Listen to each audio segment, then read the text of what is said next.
Honorable Supreme Court judges, the High Court judges, the foreign dignitaries who have come to Pakistan at this time. Before I start what I want to say, last week when I was in London, I want to share this with you. I met Kamran at one event, I went in Virginia in another event. We've been meeting people. Last year when we all here in CARB and I read the Lahore Declaration on the behalf of the entire judiciary, we committed few things to do in a year on arbitration and foreign arbitration. And then we went to London with Justice Masuli Shah. We spoke at places in King's College, in Gray's Inn. The effect was that Pakistan, and as I met people last week, anybody who you meet say, I was a part of Pakistan's case, I was the arbitrator, I was against Pakistan, I was the counsel for Pakistan, I was the judge for Pakistan, I was beating judges. So Pakistan's international matters are mostly in London. Pakistan is facing lots of international arbitrations, which are forums mostly in London, Singapore, Dubai. They are enforced in our courts. The courts are New York Convention courts, which I am also one of the part of 2D. That is the confidence through the judges when they know today. Last year, the Honorable Chief Justice of Pakistan, some judges also, the Shah, we're all here. But today, when I just mentioned the 4 high courts or 5 high courts together with the leadership together, sitting with us, talking what? Whether is it feasible for Lahore seat, or is it, the lead said it's far away, I say it's very near. I'll take 10 minutes for you to convince that why it's near, because as you know, we set up Lahore commercial courts. 2 years ago when Justice Gulzar Ahmed came to Lahore, inaugurated commercial courts, those were the model. With now Sindh High Court is also in a pipeline. Ambreen Iftikhar, she is the Additional Secretary for Ministry of Board of Investment. She met the Honorable Judges Yusuf Said on dealing with the issue of commercial courts.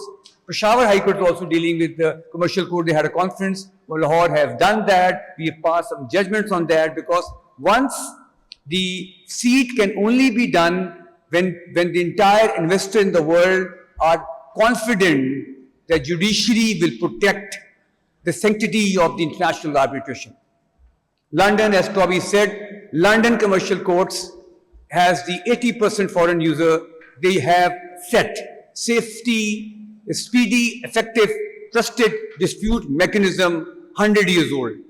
Frankfurt commercial courts, Paris commercial courts, Singapore commercial courts, which have been appearing also in London also. Then the Auckland commercial courts, Astana commercial court, this Mashir Alam was mentioning, the commercial courts, then the Qatar commercial courts, Abu Dhabi commercial courts. The commercial courts are, they protect as a shield for the seat for intervention in the arbitration. My judgment was being held, a lot of people speaking about a recent judgment I've given, I've closed down the avenue for bringing cases to civil court. Because that's not what the whole world is looking into, because they want to go for arbitration, and the arbitration can only be done when there are courts only dealing with specialized courts, which are the New York Convention courts. And to do that, what I will tell the world that why we are better, but almost 2005, when Pakistan never signed the New York Convention 1958, it acceded to on 14th of July 2005. In 2005, we got the ordinance, the recognition ordinance, and under that ordinance till 2011, Karachi Sindh High Court led the way. 7 judgments of 2005 to 2011, Sindh High Court was the first torchbearer, which led the Pakistan economy into the pavement. Then, the first case which came to Pakistan was I was the counsel and I crossed Zaman Toby Lando. When I crossed Zaman Toby Lando, because I convinced the judge to frame the issues. That was something which I did at the time as a lawyer. But when I was speaking on the 50th anniversary of the UNICTRAL New York Convention, I wrote the article 2018 CLD page 17. As a judge, my perspective on foreign arbitration is very different as a lawyer. We are the face of the country. We have to think that we have to honor these awards. There's no interference in this award. We need to recognize them, enforce them, and execute them. That is what the concept, and unless the courts, through the recent judgment of Federal, we try to establish the concept would be only that I brought, before coming here, the entire judgments of the 5 high courts of Pakistan. This booklet, which I binded 3 days ago, explains the cases of Islamabad High Court, 7 cases of Sindh High Court, 5 cases of Lahore High Court, 1 Peshawar, and that is 18 years of 2005 ordinance, 18 cases of Pakistan. All recognized, all enforced the Foreign Arbitral Award as a judgment of Pakistan. That is, Pakistan looks better to the world because the barometer of Pakistan investment is the corporate law firms. The investor will only ask the corporate law firms what is the climate in Pakistan, what is the approach of courts in Pakistan. Then they will explain courts are pro-enforcement. The concept of pro-enforcement for Pakistan. Then looking into 3 kinds: recognition, enforcement, and execution. Section 6, the preamble of the law, divides into recognize it first, then enforce it. What I'll explain to you in a simple language is, if the Foreign Arbitral Award made by any forum, how it becomes a judgment into a municipal law. I'm a municipal court of a municipal law under a municipal law of a country and of the world. You have to bring that award into an order or a judgment as per your own country. And recognition under Section 6 deals with recognition, and Article 170 and the New York Convention Article 3 says it could be in the same manner as a judgment or order of the court of the country. The court of Pakistan is under Article 175. Supreme Court, Article 175(1), High Courts 175(2), and other courts established by law 175(3) of the Constitution of Pakistan 1973. If the courts in Pakistan recognizes it, enforces it, it becomes a judgment of a Pakistani court to achieve the issue of the sovereignty of a judgment of Pakistan. How can they do it? It can only have to meet 2 things. One, the perimeter of Order 20 CPC, which deals with judgments and orders. And the most important, as a judge of foreign award, you have to be very careful that the Pakistan Constitution has the unique features in it. It binds a backing of the judgments of the Supreme Court and High Court. Article 189 says, every judgment, to the extent if it decides a question of law based upon or enunciates a principle of law, shall be binding on the courts below. So a foreign award brings into a municipal courts, becomes a judgment like this is Mushir Alam of the Orient Power, a High Court judgment, award of LCIA coming to the Lahore High Court, going to the DB, finally going to the Supreme Court, becomes the judgment. It's an award which is protected under the Foreign Judgment Reciprocal Enforcement Act 1953 and Pakistan before reciprocal enforcement of the judgment rules. Those are how the sovereign countries' judgments are then reciprocated in the other countries. It becomes a judgment then, and you can use it against an order sued. The second part would be a binding effect would be then Article 3, Article 4, and Article 5 if read together. Then while writing this federal judgment, I thought I will make the London Court of Arbitration Award like a Pakistani judgment, and Pakistani judgment can only be made if it enunciates the principles of law, if it decides a question of law. So I have framed 5 issues raised by both parties. Both counsel are sitting here now, Iftikhar and Diva Anwar are sitting here, who assisted the court. 5 issues were what is the sanctity of the agreement? Secondly, whether can it be enforced? What is the concept of the public policy?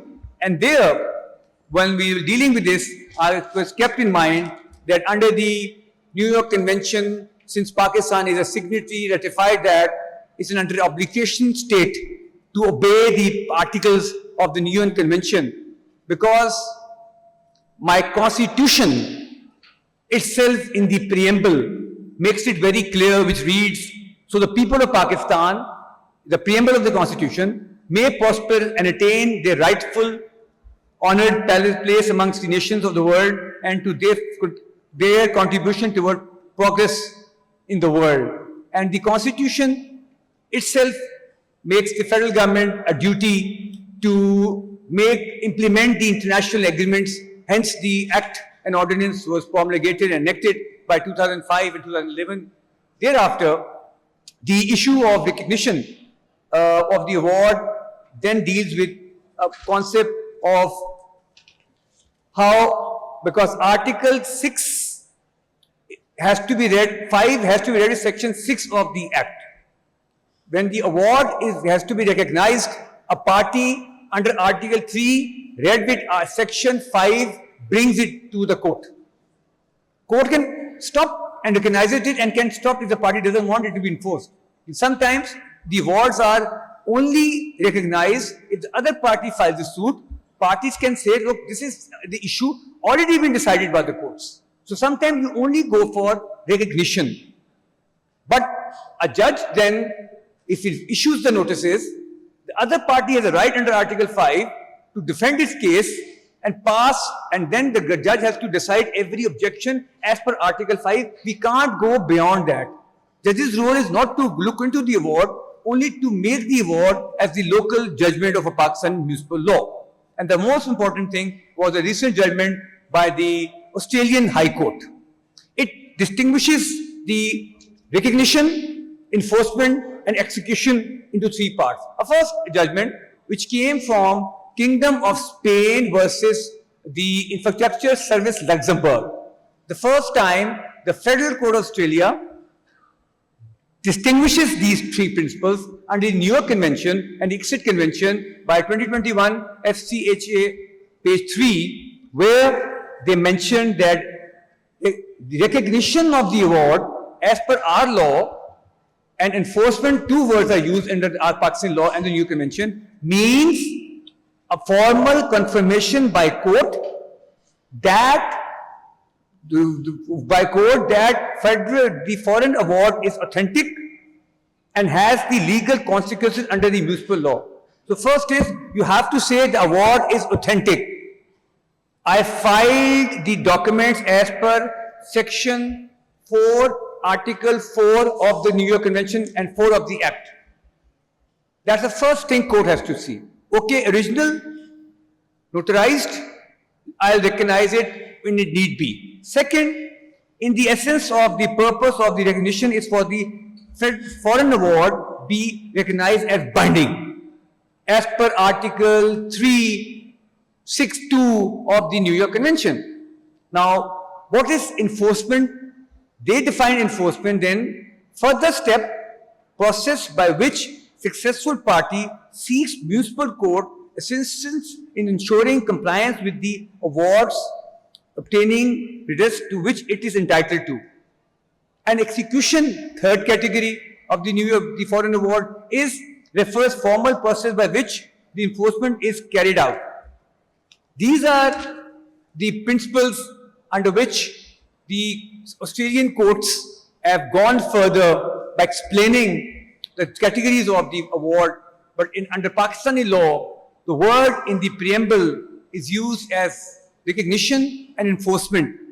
Recognition and enforcement both are mentioned specifically together in Section 6 and with the word "and" between, and then again in Article 4 and Article 5 of the Convention. While attending the judgment, I had to make sure that lots of cases where the awards were obtained by parties, other parties, losing parties, went to civil courts and took the stay. Recent judgment of a Peshawar High Court, I was telling Atish Shah Sahab was, where one party went to police district and took a stay order, and the High Court then set aside the stay order And because the word D means a high court, not any civil court. In my judgment, I have to repeat it again and again, that under the New York Convention, this law which we have, the Recognition Act 2011, 2D is the word, means high court only. And section 3, if read with section 4, high court has exclusive jurisdiction to deal with the matter pre-arbitration, pro-arbitration, post-arbitration, anything with the agreement. In the morning, somebody mentioned that the Justice Bashir Alam state one of the interfered in the agreement of the foreign party. That is something what the court role should be, because the investor only looks into a country if there is the proactive court. Court plays a very important role, and if a courts have developed a good confidence to the investor, then people might think of making a seat for Pakistan as one of these centers for arbitration. Every country became famous from their own courts. I've sit in the London Commercial Court twice, and I'll be going again on 17 July to sit in the Commercial Court. As an honored judge, first time they offered this to see and observe how they do, because their users is 80% foreigners. They only trust those courts because they decide as per law with the confidence of non-interference. Some countries did interfere in the foreign awards. We tried to interfere, stayed the proceedings in Islamabad High Court long time back. India in the Bakshi case versus McDonald and Steel, they finally held the UK Supreme Court that no, if the only court having a seat is a supervisory court. And the function of a supervisory court is something very important, which comes out of the New York Convention and also the High Court rules and orders of and also our Constitution. There are 5 courts sitting with us. We all function under Article 199, but under 202, we have the supervisory jurisdiction to deal with the matters, and those are where the courts and seats are held. And last, I must thank everyone to be here with us, and especially the High Courts here on a forum, on a topic very close to us, because Pakistan needs foreign investment. Pakistan needs confidence of the investors. Pakistan needs direct foreign investment, and that can only be done if the courts protects. And I always tell in my speeches abroad that during the worst time of Corona, COVID-19, not a single day Pakistani courts stopped functioning. Pakistani courts, the world stopped. Offices are closed, but Pakistani court never stopped. And last, not even stopped, they decided cases during COVID.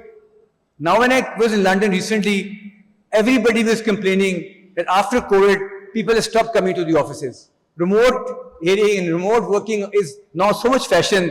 We said we never went to remote hearing. We came straight to courts without any fault. Thank you.